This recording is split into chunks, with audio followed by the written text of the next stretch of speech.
السلام علیکم ورحمت الله وبرکاته. په دې هیله چې ټول به جوړ او روغ یاست. نن زموږ او تاسو د مایکروسافټ ورډ پروګرام 14 درس ده او 14 درس کې موږ او تاسو د ټیبل پات تنظیمات ووایو. موږ او تاسو به راسو خپل کمپیوټر کې به ورډ را خلاص کړو او دلته به یو کوچنی جدول رسم کړو تر څو پورې تنظیمات ورباندې ترسره کړو. کله چې موږ جدول رسم کړئ نو موږ او تاسو راځو لیاوټ ته ډیزاین موږ او تاسو تېر ورځ خلاص کړی و. نن موضوع لیاوټ ده. لیاوټ به کلیک کړو. کله چې مو کلیک کوئ نو په لیاوټ کې لومړی موږ او تاسو دلته سلیکټ لرو. سلیکټ کې موږ او تاسو کولی شو خانې کالمونه او راګانې انتخاب کړو. سلیکټ سیل کله چې موږ تاسو کلیک کړو نو موږ تاسو ته به هغه کومه خانه کې چې موږ کلیک کړی ده هماغه خانه به ټوله انتخاب شي.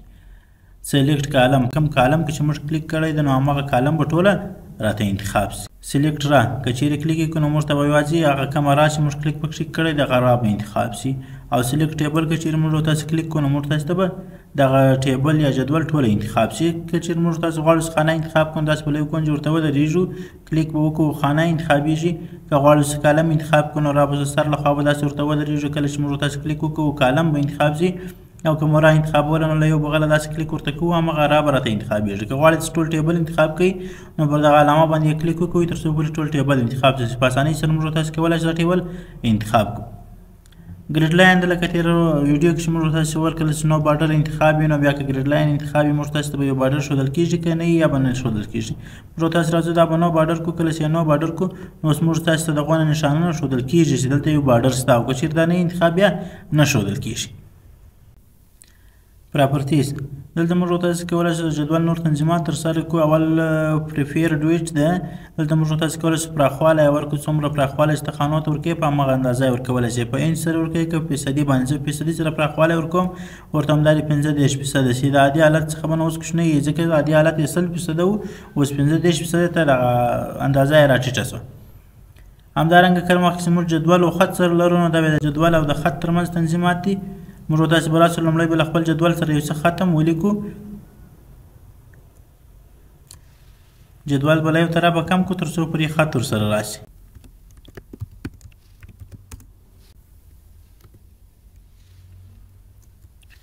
اوس موږ تاسو جدول او خط دواړه لرو نو اوس به راسو چې تاسو خط له جدول سره په کومه اندازه کې راشي.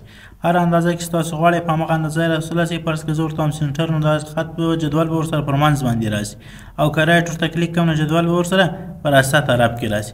که چیرې موږ تاسو راسو دلته نن انتخاب کړو نو بیا به خط نه وي ورباندې راګرځېدلی او که چیرې موږ تاسو راسو اراونډ انتخاب کړو نو بیا خط ورباندې راګرځېدلی. کله چې موږ تاسو کلیک کړو نو اوس به خط ورباندې راګرځېدلی. که دې پر منځ راوسیم دواړو خطو طرفو ته به خط ورسره پورته سوی او جدول به په منځ کې راغلی. همداسې که ته غواړې چې جدول پښتو لپاره واړوې نو بیا رایټ او لیفټ ورته کلیک کړه جدول به د پښتو لپاره واړوې او له چپه طرف څخه به راسته طرف ته راسي. فرض کړئ موږ دلته یو شی لیکو تر څو پورې معلوم شي. اوس په راسته طرف کې موږ یو څه لیکلي دي. زه غواړم چې چپه طرف ته یې واړوم نو دلته راځم لیفټ ورته کلیک کوم. اوس به په اتومات چپه طرف ته راواړوم هماغه خط به چپه خوا ته راوښتی. ډرا ټیبل موږ تاسو وویل چې موږ تاسو ته جدول رسموي. کوم ځای کې موږ تاسو جدول وغواړو هماغه جدول رسمولی شو. په ریزر کې موږ تاسو بارډرونه خرابولی شو. اوس د کومو خانو ترمنځ د بارډر نه وي خوښ بارډر خراب که ځینې نو هماغه خانې به سره په یوه خانه باندې حساب شي او بارډر به یې له منځه ولاړ شي. ډیلیټ کې موږ تاسو خانې ډیلیټولی شو. ډیلیټ سیل به ورباندې کلیک کړو نو دلته موږ څو حالته لرو. شفټ سیل لیفټ له چپه طرفه د یوه خانه ورته رامخته شي. شفټ سیل اپ لاندې خوا د یوه خانه ورپورته شي. ډیلیټ انټایر را دغه را دې ټوله ورسره ډیلیټ شي. ډیلیټ انټایر کالم دا کالم د ټول ډیلیټ شي. پر خپل عادي حالت پرېږدم چې چپه طرفه د یوه خانه ورته رامخکې شي. اوس موږ تاسو اوکې کوو. کله چې مو اوکې کړه خانه ډیلیټ شوه او دلته دې طرف څخه یوه خانه ورته راغله. ډیلیټ کالم کې کوم کالم کې چې موږ ولاړ یو هماغه کالم ټول ډیلیټېږي او په ډیلیټ را کې کومه را کې چې موږ تاسو ولاړ یو نو هماغه را ټول ډیلیټېږي او په ډیلیټ ټیبل کې موږ تاسو ته ټول جدول ډیلیټوي. په انسرټ کې موږ تاسو کولی شو راګانې او کالمونه اضافه کړو. انسرټ اباب لیکل شوی دی نو موږ تاسو کولی شو تر دې ورلوړ یوه را اضافه کړو. فرض کړه په دې را کې زه ولاړ یم خط مې لیکلی دی تر دې لوړ زه غواړم را اضافه شي. نو کله چې موږ کلیک کوو تر دې لوړ به راګانې راته اضافه کېږي او که غواړئ چې لاندې را اضافه کړئ نو بیا انسرټ بیل ورباندې کلیک کوو تر څو پورې لاندې خوا ته ټولې راګانې راته اضافه شي. که موږ غواړو چې کالم اضافه کړو نو به لیفټ ووهو چپه طرف ته به کالم اضافه شي او که رایټ چیرې کلیک کړو نو بیا به راسته طرف ته کالمونه راته اضافه شي. مرج سیل دلته موږ تاسو کولی شئ خانې سره یو ځای کړو. کومې خانې چې تاسو غواړئ سره یو ځای کړئ هماغه خانې به انتخاب کړئ او مرج سیل ورباندې کلیک کړئ تر څو پورې هماغه خانې ټول یې سره یو ځای شي. سپلیټ سیل کې تاسو کولی شئ بیرته خانې سره جلا کړئ. نو دلته به ورته انتخاب کړئ څو کالمه غواړئ او څو راګانې. خپل اندازه به انتخاب کړئ. اوکې به کړئ. کله چې مو اوکې کړئ بیرته به خانې درته جلا شي او په جلا جلا باندې ورته راشي.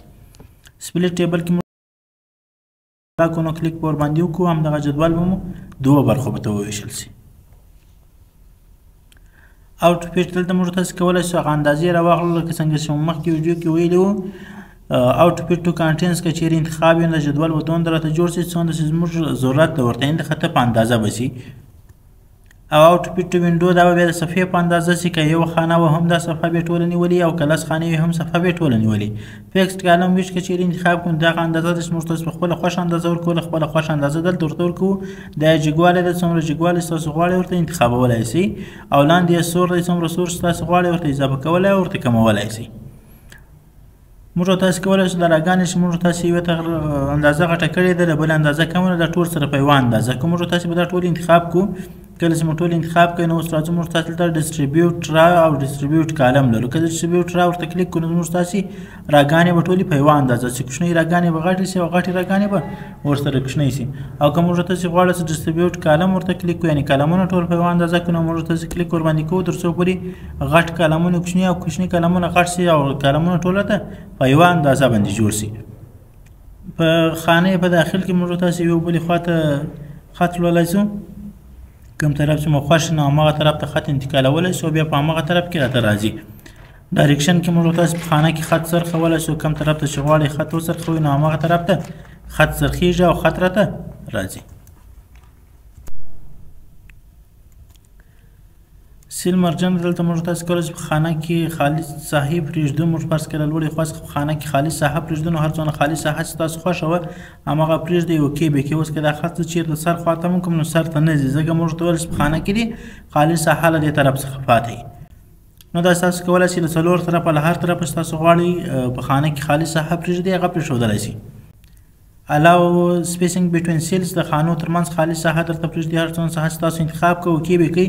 اوس به د دوو خانو ترمنځ په هماغه اندازه باندې خالي ساحه تاسو ته پرېښودل شوې. اتوماتیکلی ریسایز ټو فټ د کانټینټس که چیرې موږ انتخاب کړو نو اوس فرض کړه دلته لوړې خوا څخه خانه کې ډېر ځای پرېږدم ډېر ځای خالي پرېږدم نو اوس خط لاندې کېږي دا خانه به اتومات ورسره غټېږي. که په کالم شکل غټېږي او که په را شکل په دواړو طرفو به د خانه اتومات شکل سره ورسره غټېږي. ملګرو ویډیو مو تر همدې ځایه وه. سبا به انشاءالله موږ تاسې سورټ او دا نور تنظیمات ووایو. تر بیا بلې ویډیو مو پر الله سپارم. ښې چارې.